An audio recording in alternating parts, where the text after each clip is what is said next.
"Can I eat with you?" asked a hungry orc. The human's reaction surprised her. The scorched wastes didn't care what color you bled. Green, red, or something in between. The desert would take it all the same.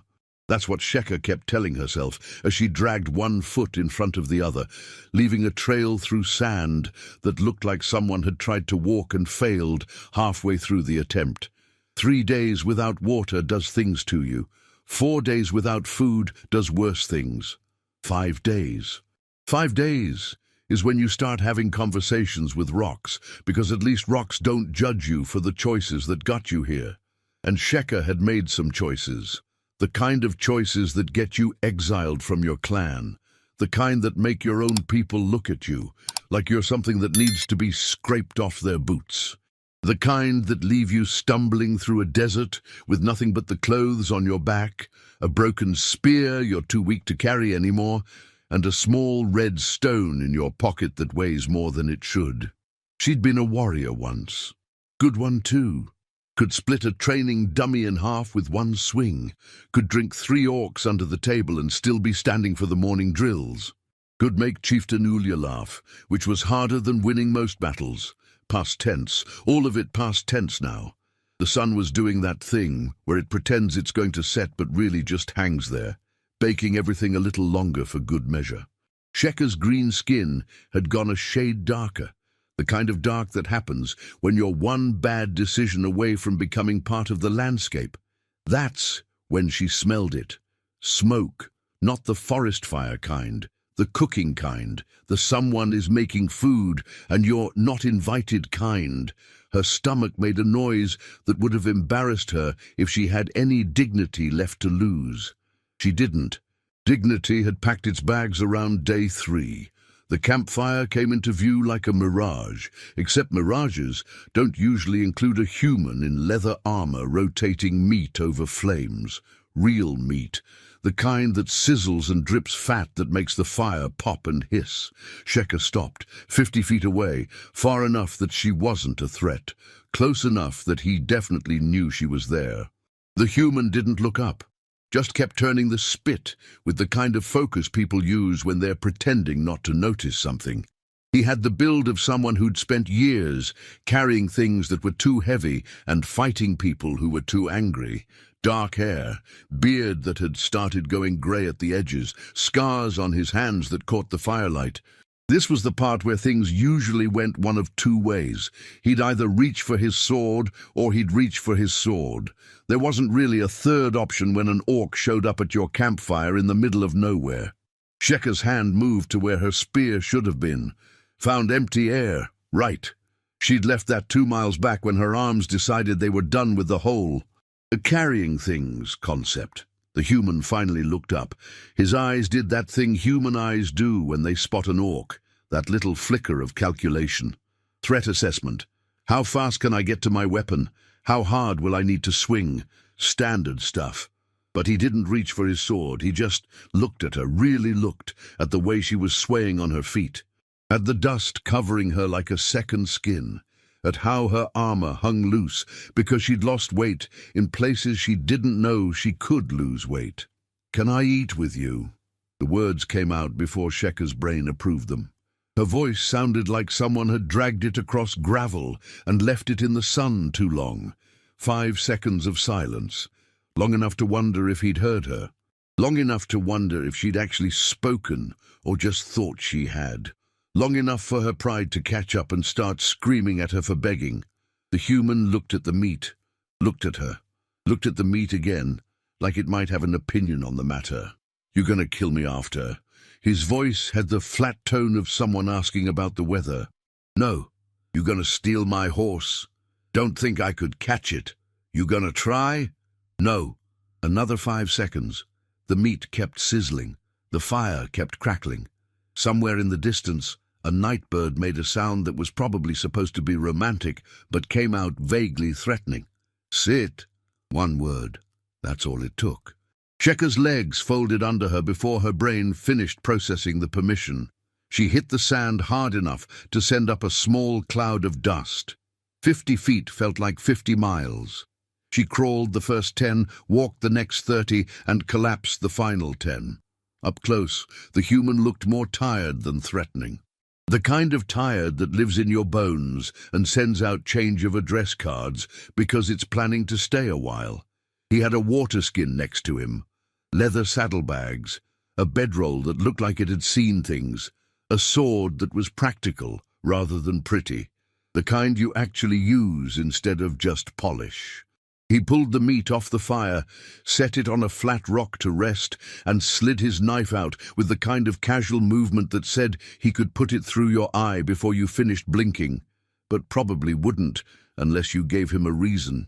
Sheka watched him cut the meat into portions, watched him put the bigger piece on a second flat rock, watched him slide that rock toward her with his boot.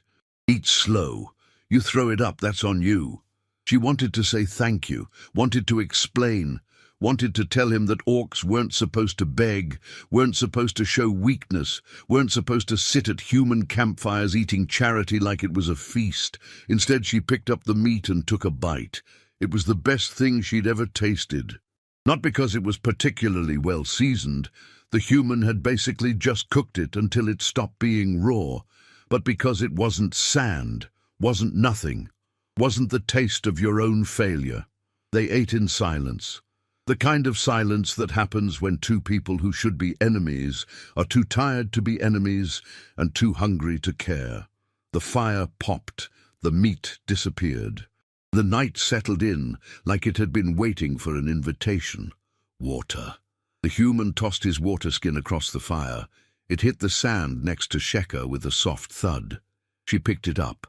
Leather worn smooth, still warm from where he'd been carrying it. She could smell it. Water that wasn't imaginary, wasn't 3 days ago, wasn't a cruel trick her brain was playing. Go easy. His voice had a warning in it. You drink too fast, too late. Sheka had already taken 3 long pulls before her stomach reminded her that it had opinions about this. She stopped, handed the water skin back, waited for the nausea to decide if it was going to make an appearance. It thought about it, decided against it. Sheka counted that as a win. Got a name? The human was cleaning his knife on his pant leg, not looking at her, just asking like he was asking about anything. Sheka. Oswin. Thanks for the... She gestured at the empty rock where her food had been. For not killing me. Day's not over yet. It should have sounded like a threat. It didn't. It sounded like a joke. The kind of joke you make when you're so far past caring that you've reached a kind of zen acceptance of how weird life gets. Sheka pulled the red stone from her pocket. Jasper with gold veins, polished smooth by hands that weren't hers. It caught the firelight and held it like it was valuable. I can pay. Oswin glanced at the stone, glanced away. Keep it. It's the only thing I said keep it. He poked at the fire with a stick, sending sparks up into the darkness. You'll need something to remember where you came from when you find where you're going. The thing about humans, Sheka thought, is that they're supposed to be predictable. They see orc, they think monster. They see green skin and tusks. They reach for weapons. They don't share food. They definitely don't refuse payment, but Oswin was doing all of that. Why? The question came out smaller than she meant it to. Oswin took his time answering, fed another piece of wood to the fire, watched it catch. You asked. Most people who want to kill me don't ask first. Maybe I'm smart. Lull you into... You're not lulling anyone into anything. You can barely sit up straight. He glanced at her, and for the first time, something almost like humor touched his expression. Besides, I've fought orcs. You're not moving like someone who's planning an ambush. You're moving like someone who's had a really bad week. Try bad month. Want to talk about it? No. Good. Neither do I. They sat there as the fire burned lower. The desert cold started creeping in, the kind that makes you understand why people invented blankets. Sheka's empty stomach felt better than her full one had 5 minutes ago, which was probably a sign that her body had forgotten how eating worked. You got somewhere to go? Oswin asked after a while. Not really. Running from something? More like exiled from something. He nodded like that made perfect sense. Know the feeling. Humans exile people. We're creative. We call it dishonorable discharge. He smiled, but it wasn't the happy kind. It means they kick you out and take your pension and tell everyone you're not fit to wear the uniform anymore. What did you do? Refused an order. Bad order? The kind where you're supposed to kill people who surrendered. Shekhar looked at him properly for the first time, really looked, at the way his hands didn't shake, at the calm in his eyes that came from making peace with choices that cost everything, at the quiet that surrounded him like armor. So you're homeless too, she said. Prefer independently wandering. That's just homeless with extra words. Sounds better, though. A laugh bubbled up from somewhere in Shekhar's chest. Small one. Barely there, but real. First time in weeks. It felt strange, like a muscle she'd forgotten how to use. Oswin pulled his bedroll closer to the fire, settled into it with the groan of someone whose back had opinions about sleeping on the ground. I'm going to sleep. You try anything, I'll wake up. I wake up, you won't like what happens next. Understood. You can stay till morning. After that, he shrugged. After that, I don't care. Go wherever you're going. Shekhar wanted to say something meaningful, something that captured the weight of what was happening. An orc and a human sharing a fire like it was normal, like the world hadn't spent centuries teaching them to hate each other on sight. Instead, she just said, "Thank you." Oswin didn't answer, might have already been asleep, might have been pretending. Either way, the conversation was over. Shekhar lay down on the other side of the fire. The sand was hard and cold and uncomfortable. It felt like heaven compared to the last 5 nights. She put her hand in her pocket, felt the smooth surface of the red stone. Her father's voice echoed in her memory. This stone is older than our clan, Shekhar. Older than the feuds we fight and the wars we win. Hold it when you're lost. It'll remind you that blood doesn't wash away, even when everything else does. She'd been 7 when he said that, had thought he was talking about family blood, clan blood, the literal blood that made her orc. Now, lying in the dirt across from a human who'd shared food when he didn't have to, she wondered if maybe her father had meant something else, something bigger. Something about the kind of blood that doesn't come from what you're born as, but from what you choose to become. The fire crackled. The stars wheeled overhead like they were in a hurry to get somewhere. And for the first time in 5 days, Shekhar slept without dreaming about dying. Morning came with all the subtlety of a war drum in your ear.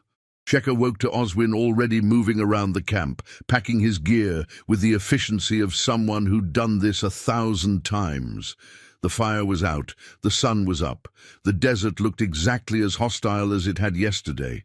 Her body felt like it had been used as a training dummy, and then apologized to the dummy for the comparison. Every muscle had a complaint. Her mouth tasted like something had died in it, and sent invitations to the funeral. Morning. Oswin tossed something toward her, a piece of dried meat wrapped in cloth. Last of my rations. Take it. Shekhar caught it more through reflex than skill. You don't have to. I know.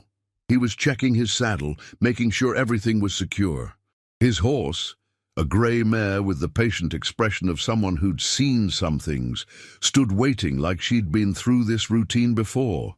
But I'm headed to Crosspoint, town about a day's ride west. They've got food, work, and enough trouble that they don't ask too many questions about who you are or where you came from. You're on foot, so maybe 3 days if you don't pass out. Why are you helping me? Oswin stopped what he was doing, turned to look at her properly. Because someone helped me once, when I was stumbling through my own desert, metaphorically speaking. And I remember what it felt like to think nobody gave a damn if I lived or died. He adjusted his sword belt. Turns out, one person caring makes all the difference. He swung up into the saddle with the easy grace of someone who'd been riding since before walking was cool. 3 days west. Follow the rock formations that look like teeth. Can't miss them. You'll hit the road, follow it north, you'll see Crosspoint. What if they don't want an orc in their town? Then you'll deal with it. Same as I deal with towns that don't want disgraced soldiers. He gathered the reins. World's full of places that don't want you. Trick is finding the ones that don't care enough to stop you. He started to ride off, then paused, reached into his saddlebag and pulled out another water skin, smaller, older, patched in 3 places. He tossed it down.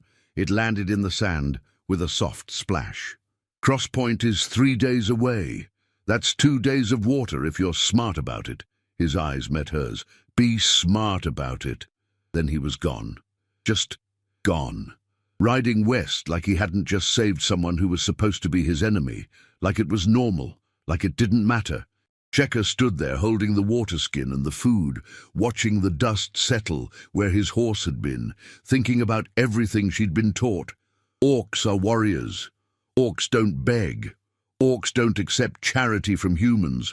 Orcs don't sit at campfires with their supposed enemies and talk about exile like it's just another Tuesday.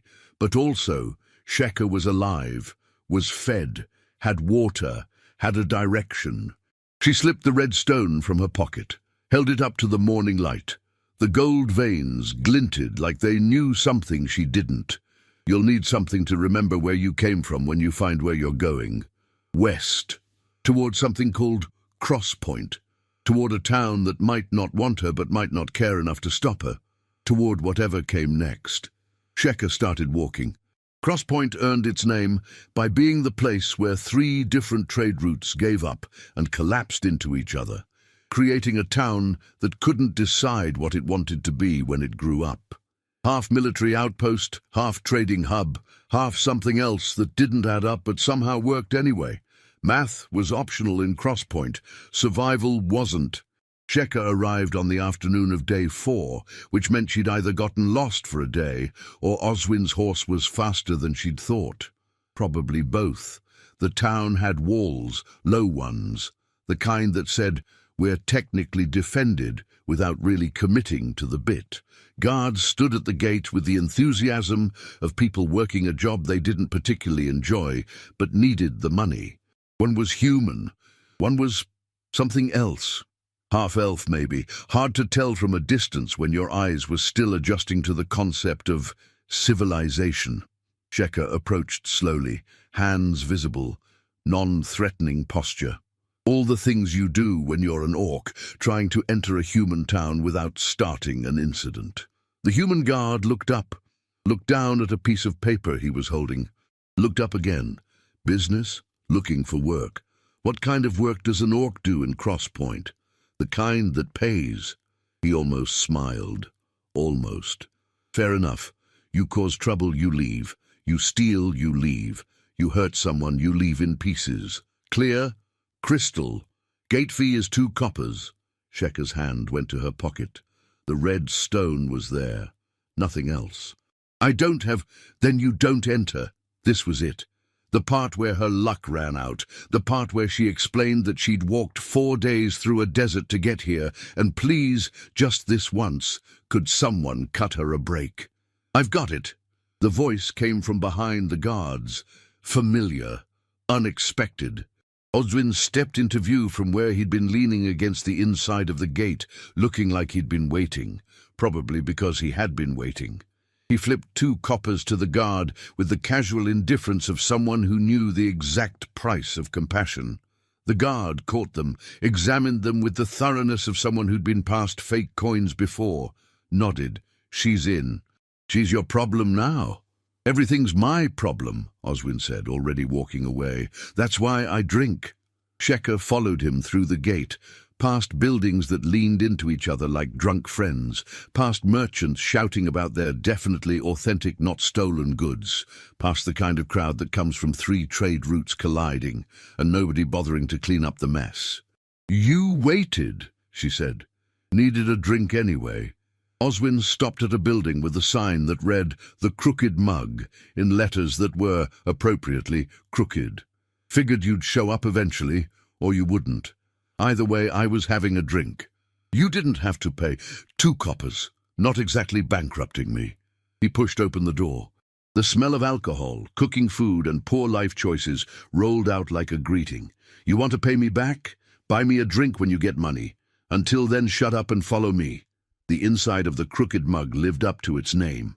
Nothing was quite straight. Not the tables, not the bar, not the regulars who occupied both with the permanent attachment of barnacles on a ship hull. Oswin walked to a corner table like he owned it, probably because he'd been sitting there for the past day and a half, waiting. He flagged down a woman behind the bar, middle-aged, built like she'd been a soldier, and retired into running a tavern that doubled as a therapy session. "Oswin, your friend finally showed up." "She's not my friend, Mara. She's a stray I fed once, and she followed me home." "Same thing." Mara approached with 2 mugs of something that might have been ale or might have been a threat. She set them down, gave Sheka a long look that calculated everything from threat level to life story, and grunted. "Orc. Noticed that, did you?" Sheka said. "We get a few through here. Mostly traders." "You don't look like a trader." "I'm not." "Good. Traders are annoying." Mara wiped her hands on her apron. "You cause problems?" "Try not to." "You any good at moving heavy things?" "Used to be." "Kitchen needs help. Lifting crates, hauling barrels, breaking up fights when the customers get stupid. Pays room and board plus 2 coppers a day. You interested?" Sheka looked at Oswin. He was deliberately not looking back, just staring at his drink like it had the secrets of the universe floating in it. "Yes," Sheka said. "I'm interested." "Good. Start now. Back room. Go." It wasn't a discussion. It was a deployment. Sheka stood, walked toward the back, stopped halfway, turned. "Oswin." He looked up, finally. "Thank you. Don't thank me. Thank Mara. She's the one hiring you. You told her I'd be here." "Maybe. You paid the gate fee. 2 coppers. Barely counts. You waited a day and a half. I like the ale here." Sheka smiled. Small. Real. The kind that means more than words. "You're a terrible liar." "Yeah, well." Oswin took a drink. "Don't tell anyone. Ruins my reputation." 3 months. That's how long it took for Crosspoint to stop being a place Sheka was passing through and start being a place she was passing time in. Then eventually a place she just was. The work was hard. Moving crates that weighed more than most humans, breaking up fights between drunk merchants who thought they were warriors, hauling barrels of ale up from the cellar while Mara shouted instructions that were half orders, half life advice. "Put your back into it, girl. Don't let those idiots at table 7 start singing. Nothing good comes from drunk singing. If someone pulls a knife, you pull them out the door. We just cleaned the floor." But the work was also simple. Do the thing. Get paid. Sleep in an actual bed, in an actual room instead of sand. Eat food that didn't require hunting first. Exist without constantly wondering if today was the day you collapsed in the desert and became buzzard food. Oswin was around. Not always. He took jobs, guard duty, escort missions, the kind of work that needed someone who knew which end of a sword was dangerous and could be trusted not to rob the client. But he came back to the crooked mug most nights, sat at his corner table, drank his ale, occasionally said something that qualified as conversation. They developed a rhythm. Not friendship exactly. Something simpler. Something that didn't need a name. "You look tired," Oswin said one night. "I lifted 17 barrels today. 17. Sounds excessive. Merchant bought out our entire stock of summer ale. Apparently there's a festival coming." "There's always a festival coming." He pushed a plate of bread and cheese across the table. "Eat." "You're going to pass out." "I'm fine." "You're swaying while sitting down. Eat." She ate. They didn't talk, didn't need to. But peace has a way of attracting trouble. Like blood in water, like light in darkness. Like an orc and a human getting comfortable with each other in a world that really didn't approve. The trouble arrived on a rainy Tuesday in the form of Captain Derrick and 6 soldiers wearing the colors of the Northern Kingdoms. They walked into the crooked mug with the confidence of people who knew they had authority and weren't afraid to use it.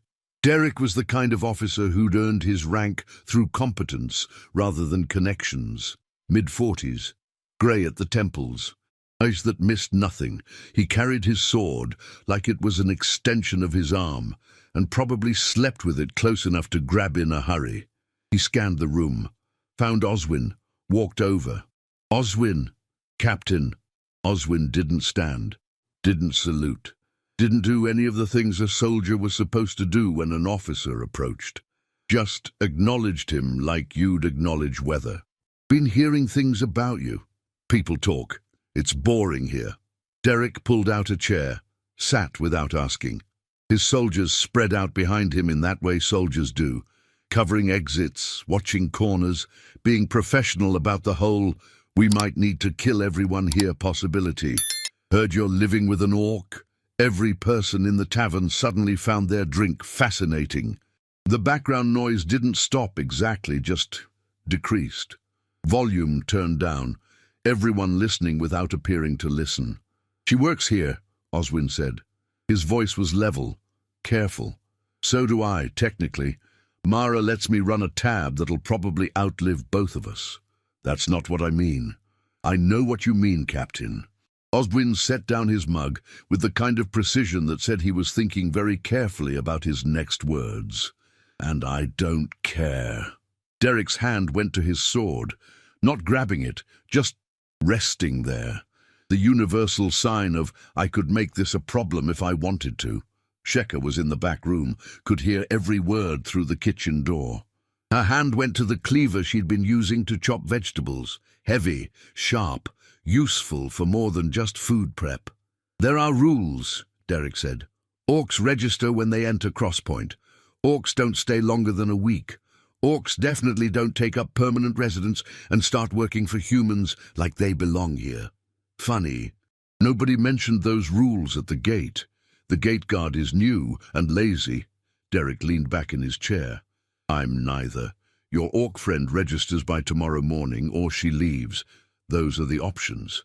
And if she doesn't want either option, then I make a third option. You won't like it. She definitely won't like it." The air in the room changed, went from uncomfortable to dangerous. The kind of dangerous that happens when everyone knows violence is possible and is deciding whether it's probable. The kitchen door swung open. Sheka walked out, cleaver still in hand, not threatening, just present, visible, green and tall and very obviously the topic of conversation. "I'll register," she said. Derek looked at her properly for the first time. Took in the kitchen apron, the vegetable stains, the cleaver that was definitely sharp enough to be a problem. "Smart orc. Smart enough to know when I'm outnumbered." "Good." He stood. "Tomorrow morning, administrative building. Ask for Clark Davidson. He handles special cases." The way he said "special cases" made it clear what he thought about orcs in general and this situation in particular. The soldiers filed out. Derek paused at the door, looked back at Oswin. "You're better than this," he said.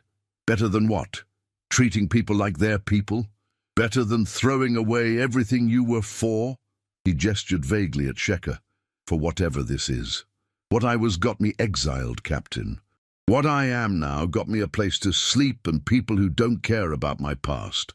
Oswin picked up his mug again. "I'll take that trade." Derek left. The tavern exhaled, collectively, like everyone had been holding their breath and just remembered how lungs worked. Mara walked over, slammed a bottle of something stronger than ale onto the table. "That was stupid." "Which part?" Oswin asked. "All of it. Him coming here, you antagonizing him, her walking out with a weapon." She poured 3 glasses. "But mostly the part where you're both idiots who can't just keep your heads down." Sheka sat down at the table, put the cleaver aside, took a glass. "I'll register tomorrow." "And then what?" Mara asked. "You think that's the end of it? Registration is just the start. They'll want to know where you came from, why you're here, what you're doing. And when they don't like the answers, which they won't, they'll find reasons to make you leave. Then I'll deal with that when it happens." "We'll deal with it," Oswin corrected. Sheka looked at him, really looked, at the stubborn set of his jaw, at the quiet determination in his eyes. At the man who'd shared food with a stranger in a desert and was now volunteering to fight a system for someone who wasn't even his friend. Except maybe she was. Maybe that's what had happened without either of them noticing. Maybe friendship was less about grand declarations and more about showing up, about waiting at gates, about paying small fees, about saying we instead of you.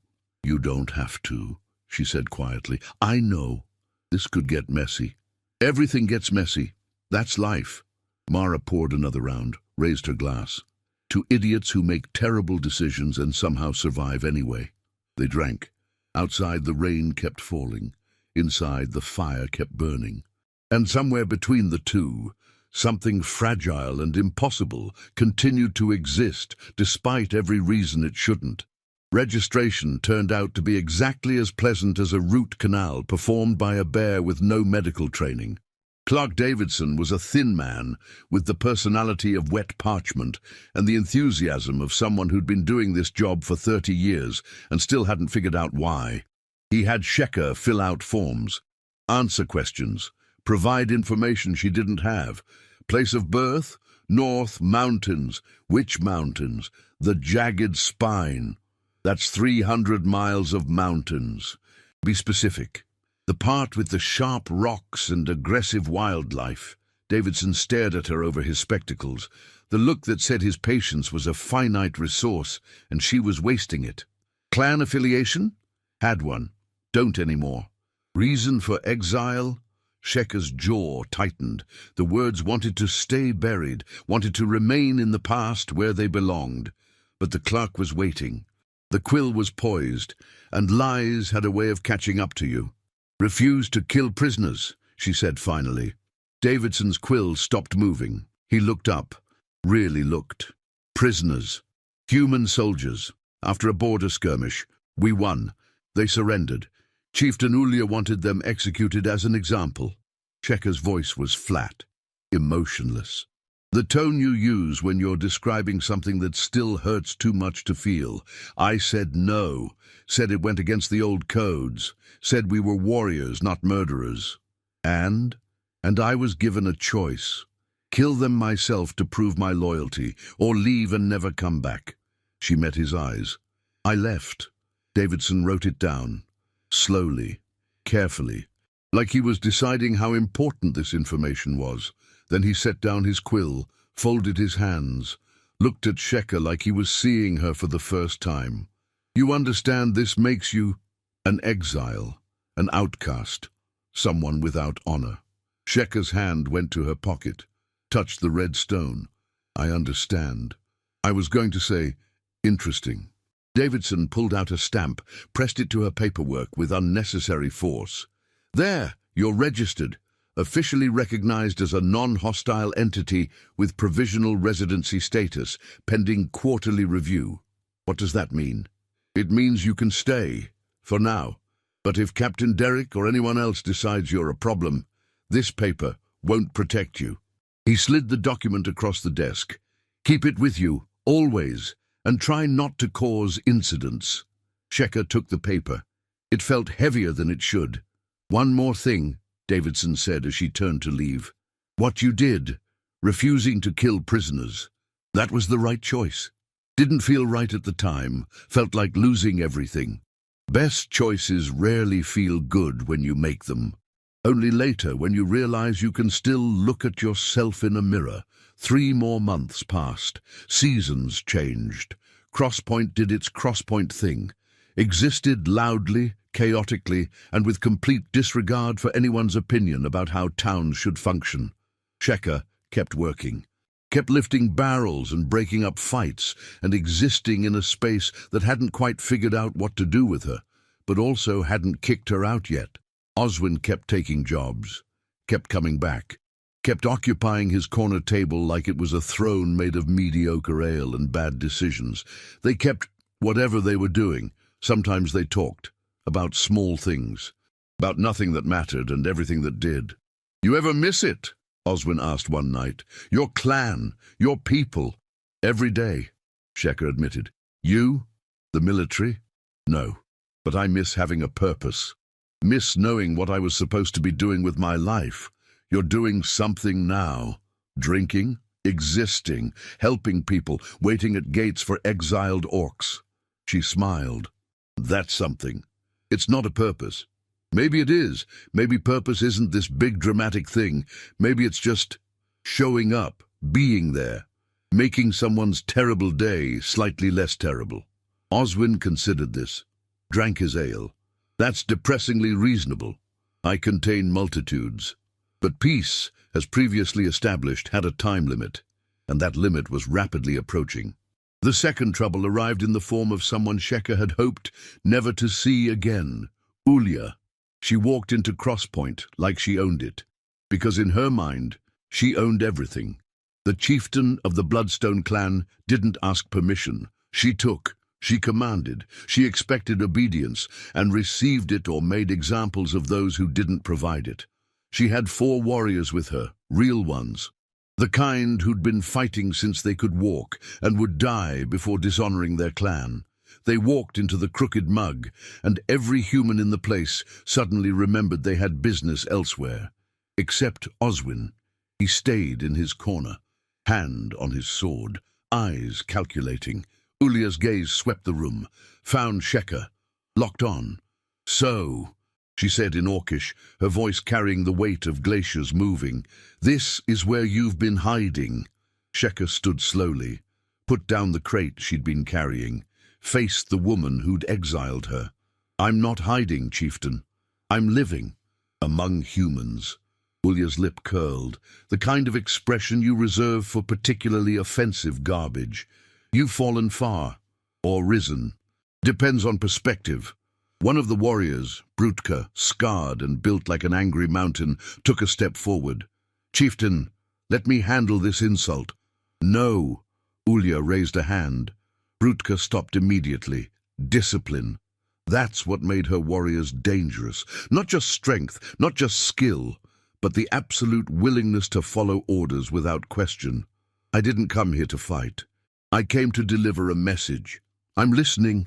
The war is escalating. The northern kingdoms are pushing into Bloodstone territory. We need every warrior. Ulya's eyes bored into Sheka's, even disgraced ones. I'm not a warrior anymore. You made sure of that. I gave you a choice. You chose wrong.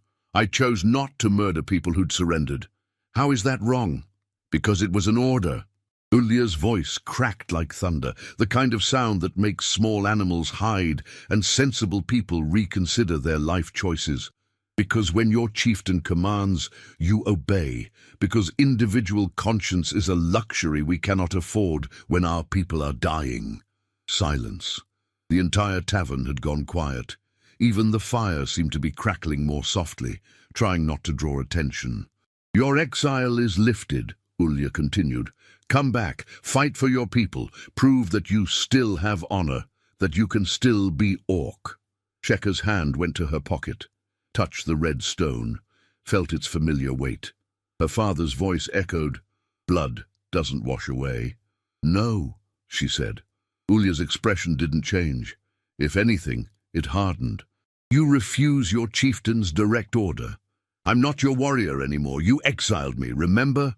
Sheka's voice was steady, calmer than she felt. I've built a life here. I have work. I have people. You have humans.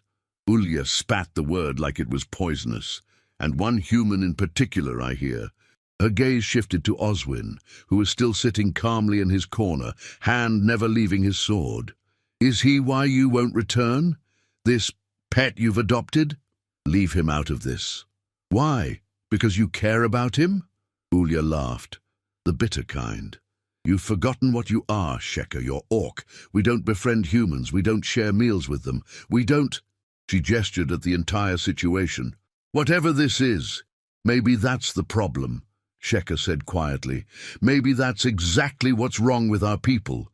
We're so busy hating everyone else that we've forgotten what we're actually fighting for. Brutka moved again, faster this time, hand going to her weapon. Oswin stood, chair scraping back, sword half drawn. Enough! Ulya's command froze everyone in place. We will not fight here. Not today. She looked at Sheka one last time. You have until tomorrow to decide. Return with us or remain exiled forever. But know this, if you stay, you are no longer Orc. You are nothing, no clan, no family, no heritage. Just a traitor who chose humans over her own people. I chose not to murder prisoners. If that makes me a traitor, then I'm okay with that. Ulya turned to leave, stopped at the door. Your father would be ashamed. The words hit harder than any weapon could. Sheka's hand tightened around the red stone until it hurt. My father, she said slowly, taught me that honor meant doing the right thing even when it cost everything. So maybe he'd be proud, or maybe he'd be ashamed. I'll never know, but I can look at myself in a mirror. Can you? Ulya didn't answer, just walked out. Her warriors followed, disciplined to the end. The tavern collectively exhaled. Mara appeared from wherever she'd been hiding. Well, that was dramatically terrible. Sheka sat down hard, legs suddenly deciding they were done supporting her. Yeah. Oswin came over, sat across from her. Didn't say anything, just present, solid. There. You okay? He asked after a while. No, but I will be. You made the right choice. Did I? Sheka pulled out the red stone, looked at it, the gold veins catching lamplight.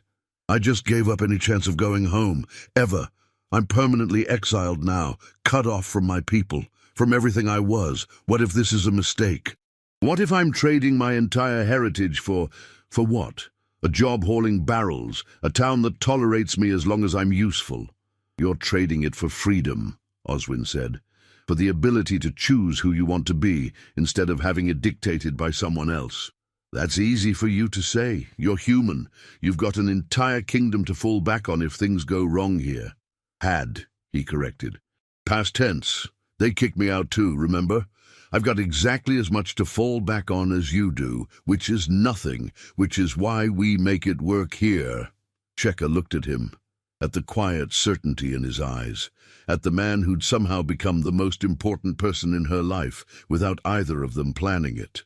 When did you become wise? She asked. I'm not wise.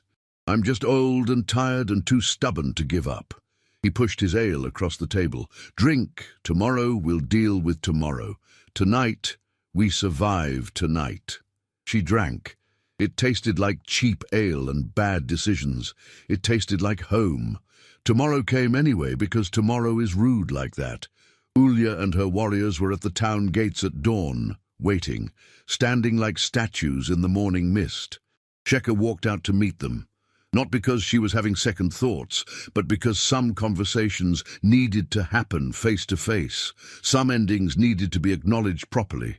Oswin followed, not close, just within sight, far enough to give privacy, close enough to intervene if things went sideways. You're staying, Ulya said. Not a question. I am. Then it's done. Ulya reached into her armor, pulled out something small and metallic. A clan token, bloodstone clan insignia carved into iron. She held it up, then broke it in half with her bare hands. The sound was final, irrevocable. Sheka of no clan, you are formally exiled from Bloodstone. Your name will be removed from the lineage stones. Your deeds will be forgotten. Your existence will be erased from our history.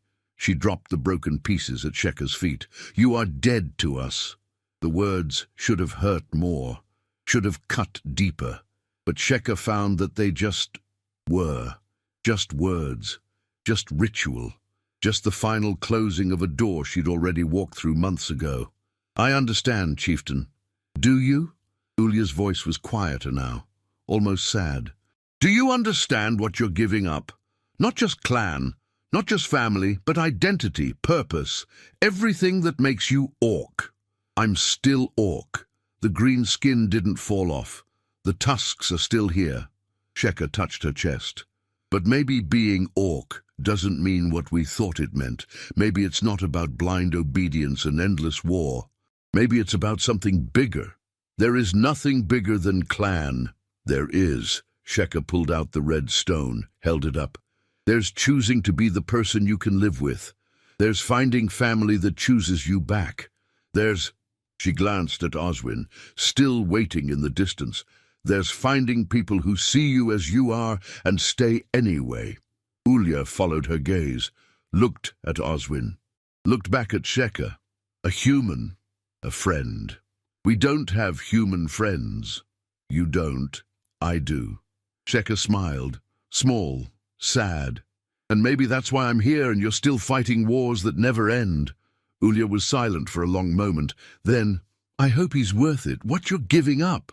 He is, but more than that, this is. Sheka gestured at Crosspoint behind her. Messy, chaotic, imperfect. This town, this life, this choice to be something other than what I was born to be. Goodbye, Sheka of no clan. Goodbye, chieftain.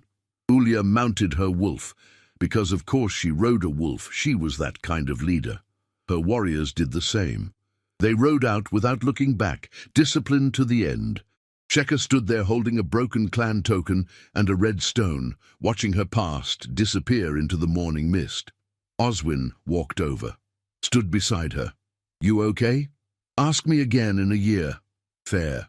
He bent down, picked up the broken pieces of the token, examined them. These are actually kind of nice. Shame to waste them. What are you going to do with broken pieces of my former identity? I don't know. Make them into something new, maybe. Sometimes the best things come from pieces that don't fit anymore. He pocketed them. Ready to go back? Yeah. Mara's probably got 17 more barrels for me to move. Sounds miserable. It is. But it's my miserable. That counts for something. They walked back to town, side by side, not touching, just together. Two exiles who'd found something like home in a place that had no reason to want them, but let them stay anyway.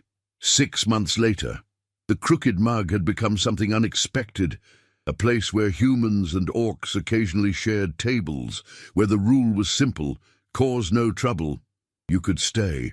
Cause trouble, you left through either the door or the window, depending on how much trouble you'd caused. Mara had hired 2 more orcs, both exiles, both looking for the same thing Sheka had been looking for, a place that didn't care about their past. Crosspoint was slowly, reluctantly, becoming something different, not integrated, not perfect, but functional. The kind of functional that happens when people are too busy surviving to maintain hatred. Sheka still worked at the tavern, still lifted barrels and broke up fights, but she'd also started doing something else. Teaching. Young Peter, the soldier from Captain Derek's patrol, had approached her 3 months ago with a question that changed things. Can you teach me to fight like an orc? She'd laughed, then realized he was serious. Now she had 4 students, 2 human, 2 orc, teaching them not just combat, but the old codes. The real ones. The ones about honor and choosing when to fight versus when to walk away. Oswin watched sometimes from his corner table, not interfering, just observing, being proud without saying it. One evening after training, Sheka joined him at the table. They sat in comfortable silence, watching the tavern do its tavern thing. You ever regret it? Oswin asked. What you gave up? Every day, Sheka admitted. But I don't regret what I gained. Which is? Choice, freedom, friends who don't care what species I am. She pulled out the red stone. It had become a habit, touching it when she needed to think. My father gave me this, told me blood doesn't wash away. I thought he meant orc blood, clan blood, but maybe he meant something else. What?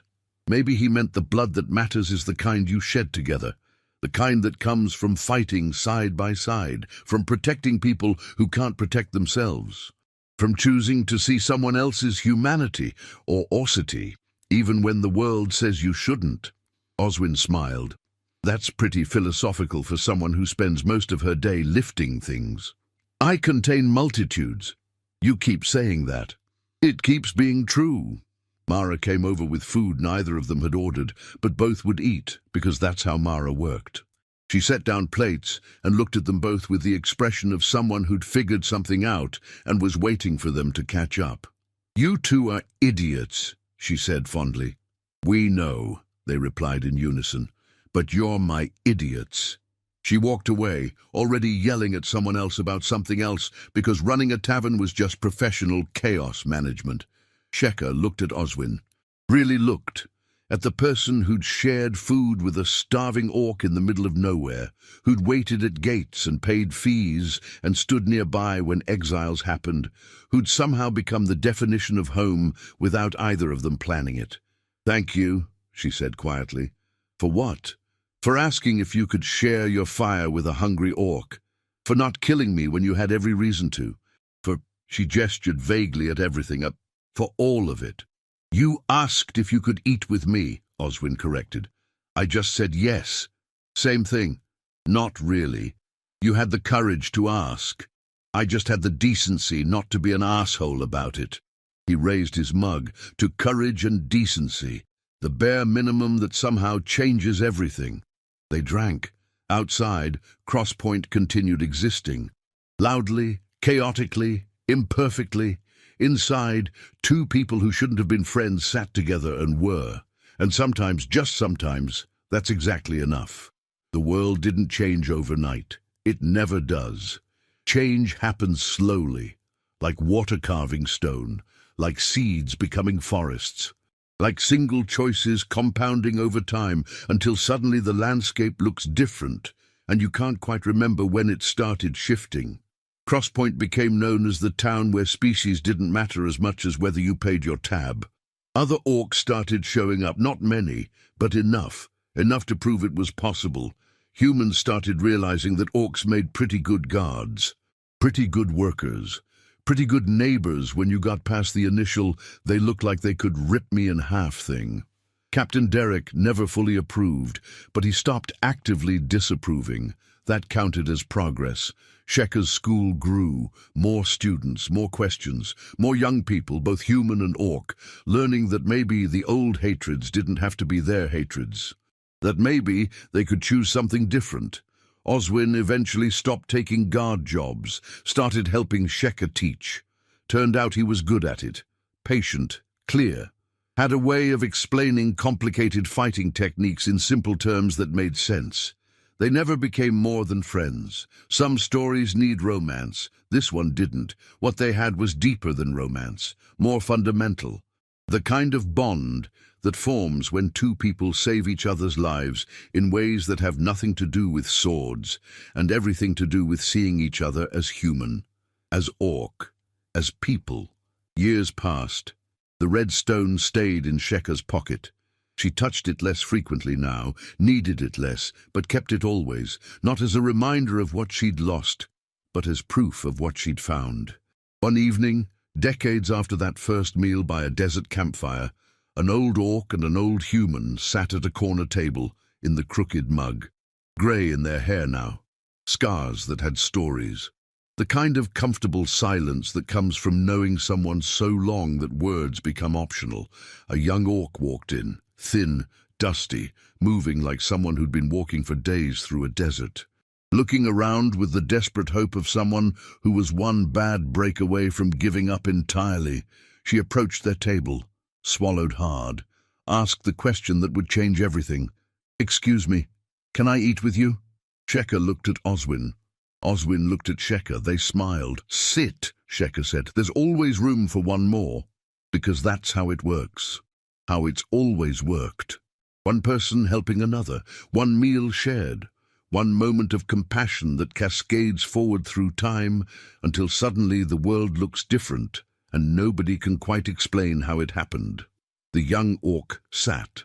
They fed her, gave her water, told her about Crosspoint, about opportunities, about the possibility of building something new from the broken pieces of something old. She listened like it was the most important conversation she'd ever have. It was, because in the end, the world doesn't change through grand gestures or dramatic declarations. It changes when a starving orc asks if she can eat with you, and you say yes.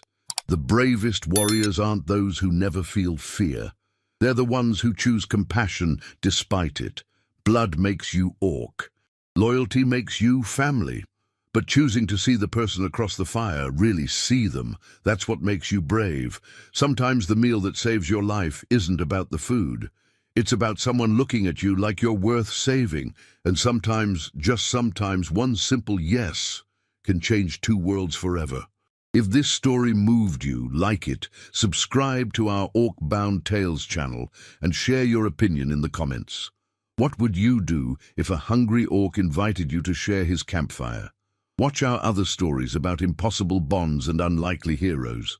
Remember, we are all travelers in search of a cozy campfire and someone willing to share it. See you in the next video.